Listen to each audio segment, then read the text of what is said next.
안녕하세요. 저는 올해 30대 중반인 여자입니다. 저는 어렸을 때부터 최악의 가정환경에서 자라왔어요. 어머니는 저를 낳자마자 돌아가셨고 아버지와 단둘이서 살았죠. 저는 어렸을 때부터 이렇게 살아와서 다른 집 가족들도 다 이렇게 사는 줄 알았습니다. 친구가 없었을 때에는 다른 집도 이렇게 사는데 나만 힘든 게 아닌 거라고 생각했죠. 저는 소심한 성격 탓에 중학생 때까지 친구가 없었어요. 집으로 가면 매일 술에 취한 아버지한테서 욕설과 폭행을 당해야 했습니다. 저희 동네는 크기가 작았고 이웃끼리도 서로 친했음에도 불구하고 사람들은 아버지의 실체를 몰랐어요. 왜냐하면 밖에서는 태도가 180도 변화하셨거든요. 딸한테 친절하고 다정한 아버지의 이미지였습니다. 아버지가 밖에서 웃으면서 사람들한테 친절하게 행동하는 모습을 보면 온몸에 소름이 끼쳤고 역겨웠습니다. 저는 당연히 사람들한테 도움을 청할 수도 없었죠. 사람들은 저희 아버지를 굉장히 좋아했거든요. 하다못해 이웃집 아주머니들한테 인기가 아주 많았습니다. 아휴, 우리 남편이 806호 아저씨 반만이라도 닮았으면 좋겠네 라고 하실 정도로요. 정말 하루하루 악착같이 버텼습니다. 얼른 학교를 졸업하고 이 집구석에서 도망쳐야겠다고 다짐했죠. 그런데 어느 날 한 친구가 저에게 다가와 주었어요. 저는 항상 땅만 보고 걷고 옷도 매일 똑같은 거에다가 어딘가 그림자가 진 것처럼 축 처져 있었습니다. 당연히 어두워 보이는 저에게 다가오는 사람은 아무도 없었죠. 그런데 한 여자아이가 다가왔어요. 그 친구는 저희 반 친구였는데 먼저 저에게 같이 놀자고 하더라고요. 그때 제가 초등학교 5학년 때였을 겁니다. 한창 학교에 공기놀이가 유행이었어요. 그래서 학교 친구들이 매일 쉬는 시간대마다 공기놀이를 하고 있으면 저는 혼자서 책상에 앉아 멍하니 쉬는 시간이 끝나기를 기다려야 했죠. 솔직히 저도 공기놀이를 하고 싶었는데 제가 낄 수 없었습니다. 그런데 그 친구가 먼저 저에게 다가와서 공기놀이를 하자고 하는 거예요. 저는 너무 기쁜 마음에 좋다고 했고 그 친구와 그날부터 친해졌습니다. 그 친구의 이름은 민영이었는데 민영이는 얼굴도 예쁘고 성격도 좋아서 친구들한테 인기가 많았어요. 이렇게 인기 많은 친구가 저보고 놀자고 하니까 그때 당시는 너무 기분이 좋았죠. 그렇게 몇 주 동안 민영이와 단짝으로 지냈습니다. 밥도 같이 먹고 등하교도 같이 하고 말이죠. 민영이는 같이 지내면 지낼수록 정말 재밌고 성격이 좋은 친구였어요. 정말 행복했고 마음도 잘 맞는 친구여서 오래오래 친구를 하고 싶었죠. 어느 날은 학교를 마치고 민영이 집으로 가서 놀고 민영이 부모님과 함께 저녁밥을 먹었습니다. 그런데 처음 느껴보는 포근하고 밝은 분위기에 저도 모르게 밥을 먹으면서 눈물이 흘렀습니다. 제가 갑자기 울어버리니까 민영이 부모님이 당황하시더라고요. 어머, 혜진아, 미안해. 혹시 밥이 입에 맞지 않니? 아니에요. 너무 맛있어서 그래요. 저는 지금이라도 당장 집에서 나와 민영이 집에서 살고 싶었습니다. 그 자리에서 밥을 2공기나 먹고 집으로 돌아갔죠. 역시나 제가 집에 늦게 들어가서 그런지 아버지께서 화가 잔뜩 나셨더라고요. 그리고 그날따라 회사 일도 잘 안 됐는지 화가 더 많이 나신 것 같았습니다. 아버지는 직장을 다니시지 않고 매일 아침마다 일자리 센터로 가셔서 공사장에서 일용직을 하세요. 그런데 그날 하필 일이 구해지지 않아 출근을 못 하셨죠. 엎친 데 덮친 격으로 화가 나신 아버지는 역시나 저한테 화풀이를 하기 시작하셨습니다. 저는 아버지가 방에서 청테이프를 가지러 가셨을 때가 세상에서 가장 무서워요. 몇십 년이 지난 아직까지도 청테이프는 쳐다도 보지 못합니다. 아무튼 그날도 그렇게 끝이 났어요. 저에게는 그런 날이 일상이었기 때문에 많이 슬프진 않았습니다. 다음날 학교를 가서 여느 때와 다름없이 학교에서 노는데 민영이가 저한테 그러더라고요. 어제는 자기 집에서 놀았으니 오늘은 저희 집에서 놀자고 말이에요. 사실 저와 아버지 빼고 다른 사람을 한 번도 집에 들인 적이 없습니다. 저희 집은 민영이 집과 다르게 어둡고 삭막해서 민영이가 혹시라도 싫어하면 어떡할까 고민됐어요. 제가 이렇게 고민하고 있으니 민영이가 제발 가자고 매달리더군요. 학교를 마치고 집에 가면 아버지가 계시지 않으니 아버지와 마주칠 일도 없었고, 아버지가 퇴근하기 전에 민영이를 보내면 되겠다는 생각으로 그러자고 했어요. 저도 친구를 저희 집에 불러서 같이 놀면 민영이와 더 친해질 수 있다는 생각에 승낙했던 것 같습니다. 학교를 마치고 민영이와 함께 저희 집으로 갔어요. 당연히 아버지는 출근을 하시고 집에 안 계실 줄 알았습니다. 그런데 현관문을 열었더니 신발장에 아버지 신발이 놓여 있었어요. 저는 너무 놀라서 집으로 들어오려는 민영이를 밀어내려고 했습니다. 그런데 현관문을 연 소리를 들은 아버지가 방에서 나오셨고 민영이와 저를 보았어요. 아버지의 표정은 갑자기 나빠졌습니다. 저는 그때 직감했어요. 무언가 잘못되었다고요. 저는 민영이한테 다음에 놀러 오라고, 미안하다고, 내일 학교에서 보자고 하면서 냅다 밀어버렸고 현관문을 닫아버렸어요. 민영이는 영문도 모른 채 쫓겨났습니다. 집에는 저와 아버지 단둘이 있었죠. 그런데 아버지가 저한테 혜진아, 집에 친구를 데리고 오면 아빠 허락을 받아야지. 내가 너 그렇게 가르쳤니? 라고 하셨습니다. 그러고 역시나 매일 당하는 일을 당했죠. 그날도 어김없이 청테이프를 제 입에 붙였습니다. 저는 다음날 학교로 갔어요. 그런데 민영이가 어제와 달랐습니다. 저를 피하는 느낌이 들었거든요. 제가 공기놀이를 하자고 해도 바쁘다고 저를 피했고 제 근처에는 오지도 않았습니다. 저는 이유를 알 수 없었어요. 어제까지만 해도 친했던 민영이가 갑자기 왜 저를 피하는지 말이죠. 그런데 며칠 뒤 학교에 소문이 돌았습니다. 제가 민영이를 때렸고 민영이한테 친구하지 말자고 했다고 말이죠. 이 소문은 민영이가 냈습니다. 저는 반박을 할 수도 없었어요. 이미 친구들은 민영이 말만 철석같이 믿었거든요. 아마 제가 민영이한테 갑자기 나가라고 밀고 언성을 높여서 민영이가 그렇게 받아들인 것 같아요. 그때 저는 너무 어렸기에 제가 잘못한 줄 알았어요. 그래서 민영이한테 찾아가서 사과했습니다. 그럴 의도는 아니었다고 말이죠. 그런데 민영이가 저한테 묻더군요. 그럼 그때 왜 날 집에 못 들어가게 했는데? 라고 말이죠. 저는 아무 말도 할 수 없었습니다. 차마 제 입으로 우리 아빠가 널 때릴 것 같아서 라고 할 수 없었어요. 그래서 혼자 땅바닥만 보고 있었습니다. 아무 말 하지 않는 저를 보고 민영이는 아직 반성의 기미가 보이지 않는다며 용서해주지 않겠다고 했죠. 저는 그렇게 다시 혼자가 되었습니다. 사실 생각해보면 원래 혼자였는데 잠깐 꿈을 꾼 것 같아요. 이렇게 혼자 남겨진 게 원래 저인데 말이죠. 그렇게 초등학교를 졸업하고 중학교는 일부러 먼 곳으로 갔어요. 초등학교 친구들도 없고 집이랑도 멀어서 늦게 집에 도착하게 말이죠. 거기서도 저는 여전히 혼자였고 공부만 했었기에 고등학교도 좋은 곳으로 갈 수 있었어요. 고등학교는 다른 지역으로 가고 싶었지만 아버지가 절대 안 된다고 하셔서 어쩔 수 없이 저희 동네에 있는 고등학교로 진학했습니다. 제가 고등학생이 되니까 돈을 벌 수 있게 되었어요. 언젠간 이곳에서 벗어날 것을 대비해서 악착같이 아르바이트를 했습니다. 주말에도 하고 평일에도 하고 말이죠. 그렇게 아버지 몰래 통장에 점점 돈이 쌓이고 있었습니다. 아버지도 밖에서 친구들과 놀러 다니신다고 정신이 없었거든요.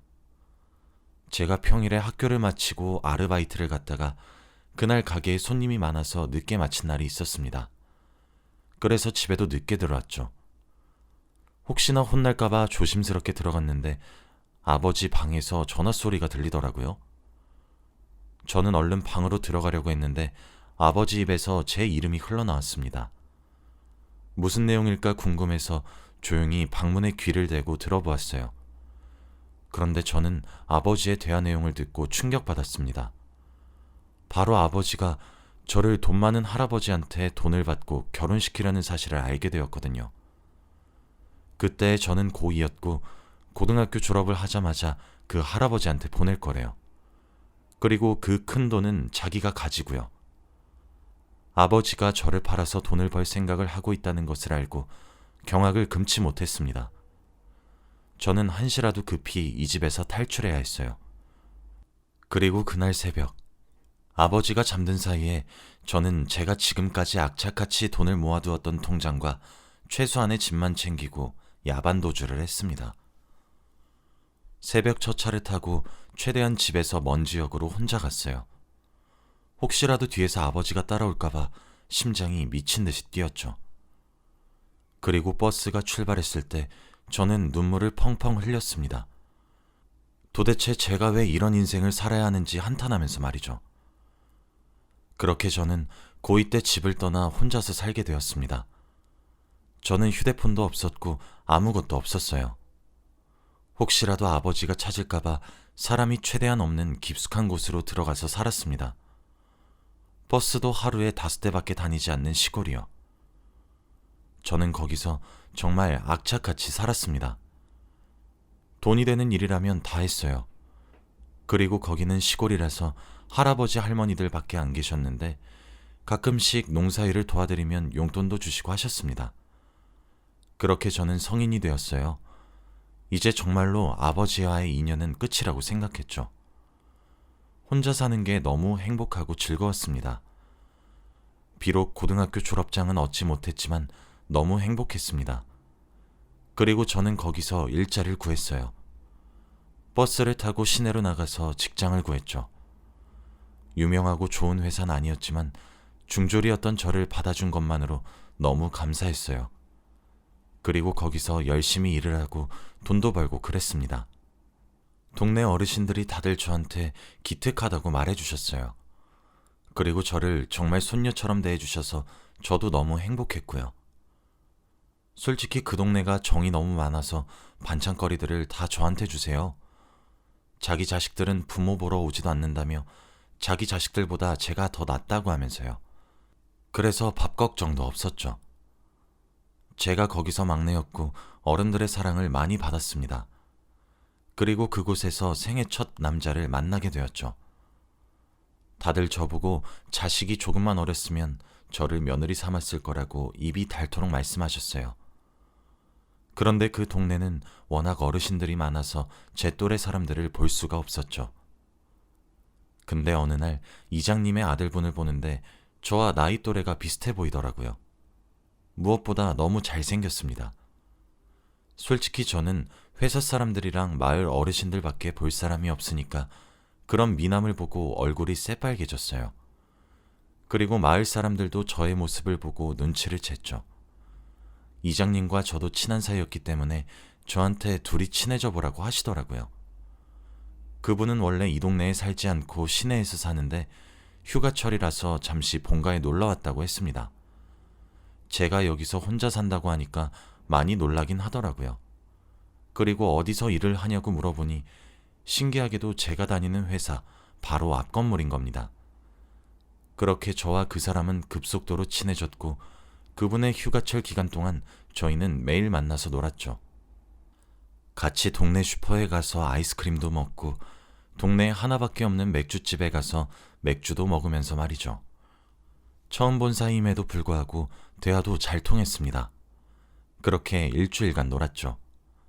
이제 그분의 휴가가 끝나서 집으로 돌아가야 하는 날이 왔습니다. 저는 배웅을 해주기 위해서 이장님 집 앞으로 아침 일찍 갔어요. 그런데 그분이 저한테 종이 한 장을 주시더라고요. 바로 자신의 전화번호였습니다. 그러면서 꼭 연락하라고 또 보고 싶다고 했죠. 이장님도 자신의 아들이 이렇게 행동하는 건 처음 본다며 저와 그분의 사이를 축하해 주었습니다. 저는 집으로 재빠르게 돌아가 연락을 해서 약속을 잡았어요. 그리고 제 회사 앞에서 일을 하고 계시니 점심시간 때마다 점심밥도 같이 먹었죠. 저희의 사이는 점점 발전했습니다. 그렇게 연인 사이가 되었죠. 처음 연애를 해봐서 되게 행복했어요.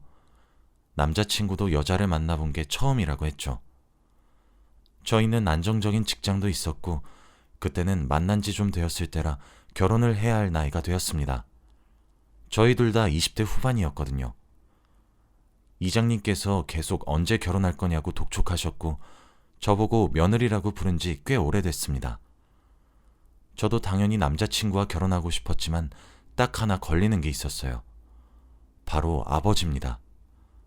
몇십 년 동안 연락이 없다가 결혼을 하게 되면 당연히 만나야 하는데 저는 아버지를 소개시켜드리고 싶지 않았거든요. 그리고 무엇보다 아무도 제 과거에 대해서 모릅니다. 제 과거 이야기를 듣고 남자친구가 떠날 것 같아서 무서웠죠. 그래서 혼자 고민을 하고 있었어요. 어떻게 해야 할지 말이죠. 그런데 그때 저희 집으로 우편물이 날아왔습니다. 원래 우편물이 잘 안 오는데 무슨 일인가 싶어서 열어봤어요. 그런데 전 내용을 보자마자 심장이 내려앉는 기분이 들었습니다. 바로 아버지에 관한 내용이었거든요. 아버지가 국민기초생활보장을 신청하셨는데 부양 의무자가 제 이름으로 되어 있었습니다. 저는 갑자기 과거의 기억이 머릿속에서 스쳐 지나갔어요. 너무 무섭고 두려웠습니다. 지금이라도 당장 아버지가 저를 찾아올 것만 같았거든요. 그리고 그날 저녁 몇십 년 만에 아버지한테서 전화가 왔습니다. 모르는 번호로 왔길래 아무 생각 없이 받았어요. 그런데 목소리를 듣고 정말 아무 말도 할 수 없었습니다. 혜진아, 아빠다. 내가 너 어디 있는지 모를 것 같니? 부양 의무자 너로 된 거 받았지? 그러니까 너 부양비 아빠한테 보내야 돼. 조만간 얼굴 한번 보자. 아빠, 우리 딸 어떻게 컸는지 너무 궁금하네. 아버지는 자기 할 말만 하고 전화를 끊었어요. 저는 집에서 혼자 몸을 벌벌 떨고 있었고 눈물이 났습니다. 지금이라도 당장 방문을 열고 청테이프를 가지고 아버지가 들어올 것만 같았거든요. 그런데 그때 누군가 현관문을 쾅쾅 두드렸습니다. 너무 무서워서 혼자 구석에서 몸을 웅크리고 얼른 가길 바랬어요. 그런데 밖에서 들리는 목소리는 남자친구였습니다. 혜진아! 혜진아! 안에 있어? 저는 남자친구라는 소리에 현관문을 열어주었죠. 알고 보니 제가 몇 시간 동안 연락이 되지 않아서 걱정되는 마음에 시내에서 여기까지 택시를 타고 왔다고 합니다. 그런데 제 몰골을 보고 남자친구가 굉장히 놀라더라고요. 도대체 무슨 일이길래 이렇게 몸을 떠냐고 말이죠. 저는 제 이야기를 단 한 번도 누군가에게 해본 적이 없습니다. 제가 말을 하면 그 사람이 떠나갈 게 너무 겁났죠. 그런데 남자친구라면 저의 이야기를 다 해도 괜찮을 것 같다는 생각이 그때 들었습니다. 그리고 결혼할 사이라면 어차피 알아야 할 이야기니까요. 그날 저는 생애 처음으로 다른 사람에게 저의 과거에 대해 모조리 다 이야기했습니다. 그리고 아버지의 부양비를 내야 하는 것과 전화가 온 것까지 말이죠. 한 번도 입 밖으로 꺼내본 적 없는 저의 과거 이야기를 한꺼번에 하니까 정말 과관이더라고요. 말을 하면 할수록 남자친구의 표정은 일그러졌습니다. 그렇게 몇십 분 동안 저의 인생 이야기를 다 말했어요. 전 이제 남자친구와 헤어질 줄 알았습니다. 저 같은 사람이랑 결혼 못하겠다고 할 줄 알았죠. 그런데 남자친구의 반응은 의외였습니다. 저를 꼭 안아주면서 위로를 해주었거든요. 그리고 남자친구는 울고 있었습니다. 혜진아, 어떻게 어릴 때부터 그렇게 힘들게 살아왔어? 미안해. 내가 먼저 몰라봐서 정말 미안해. 그동안 정말 힘들었겠다. 이제 나만 믿어. 내가 너 평생 책임질게. 나한테 기대해. 저는 남자친구의 말을 듣고 정말 펑펑 울었어요. 제가 평소에 듣고 싶던 말들을 다 말해주었거든요. 단 한 명도 저한테 위로를 해준 적이 없습니다. 그리고 남자친구는 저에게 우리 이제 아픈 거 같이 헤쳐나가자. 그러니까 우리 결혼해 당장 이라고 했죠. 저는 좋다고 나도 결혼하고 싶다고 말했습니다. 그러면서 남자친구는 부양기피 사유서를 제출하라고 하더라고요. 그러면 아버지를 부양하지 않아도 된다고 하면서요. 저보다 이 일에 관심을 많이 가져주는 남자친구한테 너무 고마웠습니다. 그리고 며칠 뒤에 이장님 댁으로 갔어요. 정말 물사대기 맞을 각오하고 갔습니다. 제 과거를 알게 된다면 결혼은 무조건 반대할 거라 생각했거든요. 남자친구의 부모님은 저를 보자마자 이제야 인사를 드리러 왔냐며 좋아하셨습니다. 그리고 식사를 하다가 제가 말씀드렸어요. 저의 아버지에 대한 이야기를 말이죠. 저는 말을 하는 내내 고개를 들 수 없었습니다. 항상 저를 환하게 웃으면서 봐주시던 이장님의 얼굴이 일그러져 있을 것 같았거든요. 그렇게 긴 저의 이야기가 끝나도 저는 고개를 들지 못했습니다. 그렇게 한 몇 분 동안 침묵이 흐른 것 같아요. 그런데 남자친구 부모님께서 하신 첫 말씀을 듣고 저는 놀라고 말았습니다. 혜진아, 그걸 왜 이제야 말했니? 넌 우리 딸이니까 너의 모든 일들은 우리 집에서 해결하셨구나. 우리가 너 도와줄 테니 이제는 마음고생하지 말고 편히 살자. 그리고 남자친구 어머님께서 눈물을 뚝뚝 흘리시면서 그동안 마음고생이 얼마나 많았겠니? 그 어린 나이에 라고 하셨죠. 저는 정말 좋은 분들을 만난 것 같습니다. 이런 답변을 하실 거라고 상상도 못했는데 어떻게 이럴 수 있죠? 저는 시부모님과 남자친구 덕분에 아버지를 떨쳐낼 수 있을 것 같았습니다. 그리고 얼마 후 아버지께서 저를 찾아오셨어요. 연락도 없이 저희 집으로 말이죠. 그런데 마침 그곳에 시부모님과 남자친구까지 다 계셨어요. 저희 아버지를 보고 다들 눈살을 찌푸리셨죠. 아버지는 행복하게 살고 있는 저를 보고 많이 놀란 눈치더라고요. 그리고 제가 부럽지 않다는 듯이 갑자기 자기 이야기를 시작했습니다. 자기는 지금 아내가 있대요. 그런데 사기 결혼이라고 했습니다. 마치 그게 자신의 자랑이라는 듯이 말하셨죠. 자신이 아직 여자들한테 인기가 많다는 듯이 말하셨습니다. 들어보니 상대 여자의 아이가 어렸을 때 결혼을 해서 그 아이는 아버지가 자신이 친아빠인 줄 안대요. 그리고 아버지는 그 여자한테 자신은 임신을 시키지 못하는 병이 있어서 결혼도 한 적 없고 아이도 없다며 거짓말을 했다고 합니다. 아이는 지금 초등학교 저학년이라면서요. 그러면서 나도 너처럼 가정이 있다고 했죠. 아버지의 이야기를 듣고 너무 놀랐습니다. 그러면서 저한테 부양기피 사유서를 파기하래요. 부양비 내라면서요. 자식이라면 무조건 해야 하는 도리래요. 어떻게 그렇게 당당할 수 있나요? 어릴 때부터 부모 노릇을 단 한 번도 해준 적이 없으면서 어떻게 자식일 수 있습니까? 저는 아버지와 있었던 모든 날들이 다 하나같이 최악이었는데 말이죠. 몇십 년이 지난 지금까지도 저는 청테이프 근처도 가지 못합니다. 무엇보다도 고등학생 때부터 저는 이 시골에 혼자 악착같이 살아왔고요. 거의 한평생 아버지는 저에게 없는 존재나 마찬가지였습니다. 그런데 이제 와서 자신의 부양비를 내라뇨? 그것도 사기 결혼으로 가정을 꾸린 사람한테요? 자신과 결혼한 여자와 자신을 친아빠로 아는 아들한테는 저의 존재를 설명하지도 않았으면서 말이죠. 딱 봐도 아버지가 저를 다시 찾아온 이유가 바로 돈 때문인 것을 알았습니다. 하지만 저는 그 순간에도 아버지가 여전히 무서웠고 잊은 줄만 알았던 과거의 기억이 스멀스멀 떠올라서 아버지의 눈도 쳐다볼 수 없었어요. 그런데 제가 이렇게 겁을 먹고 있을 때 남자친구와 남자친구 부모님이 아버지를 내쫓았습니다. 어디 감히 부모도리도 못한 것이 자식도리를 받길 바래? 그리고 지금 사기 결혼을 하면서 딸 정체도 안 밝힌 양반이 여기가 어디라고 찾아? 당장 썩 나가!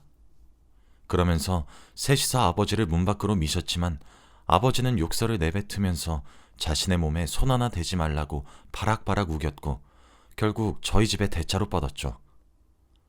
딸, 너 나한테 부양비 안 주면 내가 너 고소할 거야 라고 하면서 말이죠.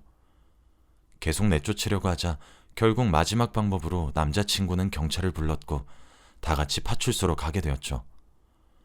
아버지는 경찰한테 끌려가는 내내 소리를 지르셨습니다. 내가 저 계집애 아버지 되는 사람이야. 내가 누군지 알고 내 몸에 손을 대는 거야. 그리고 파출소에 저희 넷이서 조사를 받게 되었죠. 조사를 받던 도중 갑자기 한 여인과 남자아이가 파출소로 들어왔습니다. 거의 울먹거리는 표정을 하고 말이죠. 파출소 문을 열고 두리번거리더니 아버지한테로 달려가더군요. 그러면서 어디 다친 데는 없냐고 누가 그랬냐고 아버지한테 쩔쩔 매달렸습니다. 딱 봐도 알 수 있었죠. 바로 사기 결혼을 한 여자와 그 여자의 아들이었습니다. 아버지는 그 여자를 보고 빨리 안 오고 뭐 했어? 내가 여기서 얼마나 고생했는지 알아? 라고 하며 손이 올라갔고 그 여자는 아버지 보고 죄송해요. 너무 시골이라 라고 했죠. 남자친구와 저 그리고 남자친구 부모님은 딱 보고 어떤 가정 환경인지 눈치챌 수 있었습니다. 저는 그 여자가 너무 불쌍했고 아버지에 대해 아무것도 모르는 게 안타까워서 솔직하게 모든 것을 다 말하기로 결심했습니다. 무엇보다 어린 아들이 너무 가여웠거든요. 그 여자에게 무슨 일이 있었고 왜 경찰서로 왔는지 다 말했고 그리고 마지막으로 아버지의 사기 결혼에 대해서도 다 말했습니다. 그 여자는 다리에 힘이 풀린 채로 쓰러지고 말았죠. 아버지는 저보고 미쳤냐고 달려드셨지만 경찰이 막았습니다. 저는 그리고 그 자리에서 바로 아버지를 고소했어요. 어릴 때의 가정폭력과 이런저런 다양한 죄목들을 다 합해서 말이죠. 결국 아버지의 손에는 수갑이 채워졌고 더 큰 경찰서로 이동하셨습니다.